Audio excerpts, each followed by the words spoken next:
अगर आप भी चाहते हैं यंग स्टार अभिमन्यु अकेला चैनल का वीडियो सबसे पहले आप तक पहुंचे, तो लाल बटन दबा के चैनल को सब्सक्राइब करें एवं बेल आइकन को दबाना ना भूलें। धन्यवाद। अभिमन्यु अभिमन्यु अभिमन्यु अभिमन्यु बलिया बनारस यादया छपरा कल करो कि कटिहार से। हेलो अभिमन्यु बलिया अभिमन्यु बनारस यादया छपरा कल करो कि कटिहार से। हेलो कौन? हम बजै छियौ हे बिना वाली, जिला मधुबनी बिहार से। हम बजै छियौ हे बिना वाली, जिला मधुबनी बिहार से। अभी आप सुन रहे हैं तेनवाई से माँ दुर्गा म्यूजिक की प्रस्तुति। मिस्टर अभिमन्यु कोनी, मिस्टर अभिमन्यु कोनी मिस्टर अभिमन्यु कोनी। जिला दरभंगा वाला लाइने पर छौ मैया गे, सीतामढ़ी वाला कहौ देले केहन समैया गे, केहन समैया गे। जिला दरभंगा वाला लाइने पर छौ मैया गे, सीतामढ़ी वाला कहौ देले केहन समैया गे। अभिमन्यु अभिमन्यु कनिको दूर में समस्तीपुर छौमा भावुक भेलौ या व्यवहार से। हेलो कौन?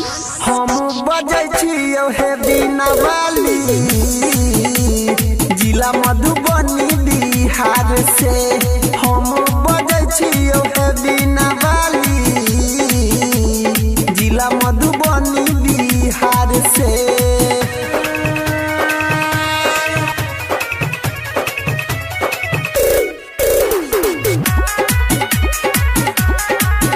मिस्टर अभिमन्यु कोनी, मिस्टर अभिमन्यु कोनी मिस्टर अभिमन्यु कोनी।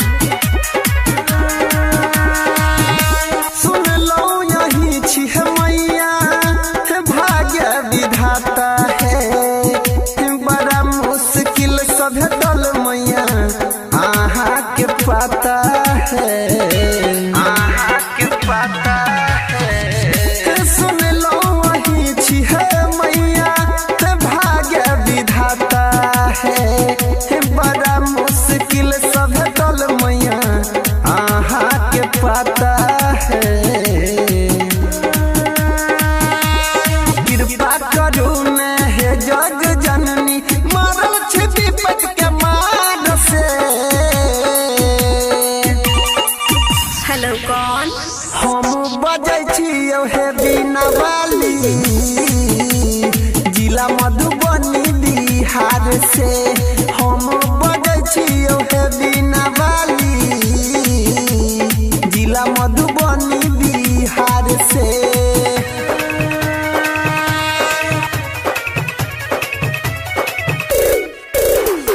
अभी आप सुन रहे हैं तेनवाई से माँ दुर्गा म्यूजिक की प्रस्तुति। अभिमन्यु अभिमन्यु अभिमन्यु गीत संगीत के ज्ञान दिया है मैया, यही कहा दिशा तो सुर के रचैया, सुर के रचैया। गीत संगीत के ज्ञान दिया है मैया, यही कहा दिशा तो सुर के रचैया।